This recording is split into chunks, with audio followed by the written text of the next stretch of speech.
Hello जी, क्या हाल चाल है आपके। तो आप में से कितने लोग हैं जिन्हें ऐसा लगता है कि आई ओवर थिंक अ लॉट, या मेरे दिमाग में ना बहुत कुछ चलता रहता है और मुझे पता नहीं है क्या चलता रहता है। तो मैं बता दूं कि मैं बहुत ही ज़्यादा, वो नहीं होते हार्ड कोर ओवर थिंकर, कि वो रात को उनका सिर तकिए पे लग रहा है और उनका दिमाग रुक ही नहीं रहा है। उनको नींद ही नहीं आ रही क्योंकि उनके दिमाग में इतनी सारी चीज़ें चल रही हैं। तो बीच में भी कुछ दिन पहले फिर से मेरे साथ ऐसा थोड़ा थोड़ा होना शुरू हुआ। मैंने क्या करा, मैंने सोचा कि मैं जो प्रैक्टिसेस पहले किया करती थी ना, I should go back to them.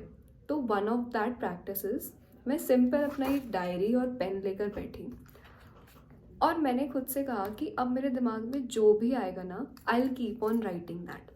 तो मैंने इतना भी लिखा कि मैं यहाँ मेंटल डंप लिखने जा रही हूँ, लिखने बैठी हूँ। जो भी मेरे दिमाग में आएगा मैं लिखती जाऊँगी, देखती हूँ मेरे दिमाग में क्या आता है। इतना, क्योंकि मैं इंटेंशन दे के बैठी हुई तो मैंने इतना लिखा। And when I did it, you can pause the video, take your pen and paper, और फिर आप खुद से सेम चीज़ बोल के कि मैं देखती हूँ मेरे दिमाग में जो भी आएगा ना, आई राइट इट हेयर, ऐसा बोलकर आप बैठो। Now play the video. इतना लिखो कि मैं यहाँ मेंटल डंप लिखने बैठी हूँ, जो भी मेरे दिमाग में आएगा अब मैं लिखती जाऊँगी। एंड देन से, देखती हूँ मेरे दिमाग में अब क्या आता है। ऑनेस्टली बताना आपके दिमाग में क्या आया और आपके दिमाग में यहाँ पर आपको कैसा फील हुआ।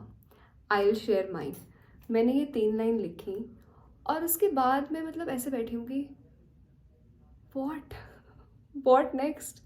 आई could sense a sudden calmness here, मतलब बहुत देर तक मेरे दिमाग में कोई भी थॉट नहीं आया। और मैं उसके बाद अभी बात, I am immediately recording the video. मतलब ये मैं अभी, मुझे बहुत ज़्यादा ऐसा ओवर थिंकिंग सा हो रहा था, मैं बैठी पेपर पेन लेके, मैंने लिखा इतना। And all of the sudden I am feeling so काम, सो क्वाइट, कि मैं, ऐसा लग रहा है मैं बात भी कर रही हूँ तो शायद मैं 0.5 स्पीड पर बात कर रही हूँ, 1 पर भी नहीं कर रही हूँ। यहाँ जब रफ्तार धीरे हो गई तो अपने आप मेरे मुंह से शब्द भी धीरे धीरे आ रहे हैं।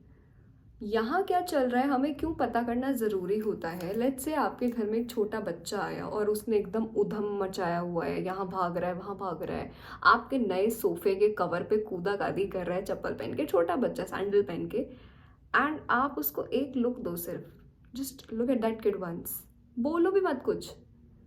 आप जब उसे देख लोगे ना एक बार, वो शांति से बैठ जाता है।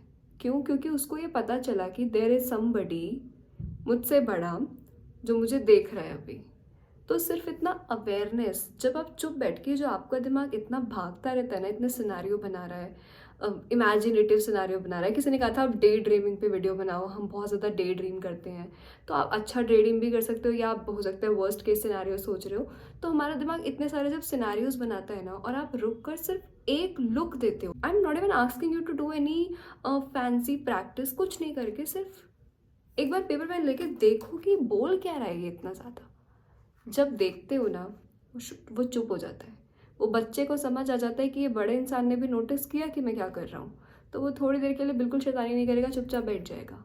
And if you want to have control over that, तो आपको थोड़ी थोड़ी देर में उसको एक स्टेयर देके या उसको एक लुक देकर देखना पड़ेगा, चुप रह के, सिर्फ बिना कुछ बोले। सेम चीज़ आपको अपने दिमाग के साथ करनी होती है कि ये इतना कहाँ भागे जा रहा है। मैं आपको बोलूँ कि आप बहुत अच्छा कंटेंट कंज्यूम करने लग जाओ, या प्लीज़ थिंक पॉजिटिव, आप अच्छा सोचो, अच्छा बोलो, that still involve some task. Right now I am asking you to do nothing, sit, take pen and paper and just say, अभी जो भी दिमाग में आएगा ना, आई विल राइट। हो सकता है आपको सब ज़्यादा स्ट्रेस्ड आउट हो, आपके दिमाग में बहुत सारी चीज़ें आए भी, keep on writing without judging. किसी ने अभी कुछ दिन पहले वर्कशॉप में पूछा, अगर मेरे दिमाग में नेगेटिव आ रहा है और मैंने नेगेटिव लिख दिया तो वो तो मैनिफेस्ट नहीं हो जाएगा। ऐसा नहीं होता है। आपके दिमाग में कुछ नेगेटिव आया, write it down in order to know that I am thinking something negative here. You need to know first कि यहाँ चल क्या रहा है। वरना आप ऊपर से कितना भी पॉजिटिव चीज़ें सुनो, कितना भी अच्छी अच्छी बातें सुन लो, ज्ञान सुन लो, बुक्स पढ़ लो, it's not going to work, क्योंकि यहाँ पर इतना ज़्यादा क्लटर है। So you need to solve that and understand that clutter once, तो वो ना अपने आप शांत होता जाएगा। just this simple practice of sitting, doing nothing and writing whatever comes in your mind, this will act as a speed breaker on the road, जहाँ पर ऐसे एकदम भाग रहे हैं सारे व्हीकल दिमाग में इधर उधर, जो एकदम मचा हुआ है ना कि क्या क्या हो रहा है, एकदम क्या चल रहा है, वो शांत हो जाएगा थोड़ा सा। Practice this and do let me know कि आपने अगर ये मेरे साथ वीडियो में किया तो आपको कैसा लगा, what's your experience regarding it. और इसको कुछ दिन फ्रीक्वेंटली करो, दिन में 2-3 बार करो, sit with the pen and paper, और सच सच बताना कि आपको कैसा लगा, आपको ये प्रैक्टिस से कुछ फ़ायदा हुआ क्या। I would love to know it. और जब भी इतनी ज़्यादा ओवर थिंकिंग, टेंशन, परेशानी होती है, उसमें पहले हमें ये होता है कि deep down we want to control everything in our life on our own. तो हम सारी चीज़ें लाइफ में कंट्रोल नहीं कर सकते यार। एक हमारी श्वास जो अभी चल रही है, आपकी, मेरी, even that is not under my control. तो जब मेरी श्वास जो चल रही है वो मेरे, जिस पे मेरा पूरा जीवन टिका है, मेरी सांस बंद तो गेम खत्म ना। तो जो मेरी सांस जिस पे पूरा जीवन टिका है, जब वो मेरे कंट्रोल में नहीं है, तो मैं क्यों सोचती हूँ कि मैं सारा कुछ कंट्रोल कर लूँ। तो अपने दिमाग के क्लटर को थोड़ा सा शांत करो, देखो कि चल क्या रहा है, कंट्रोल करने की भावना को अपने मन से हटाओ, और फिर देखना ज़िंदगी कितनी ही हसीन और कितनी ही खूबसूरत है। ओके, बाय बाय, ध्यान रखो अपना।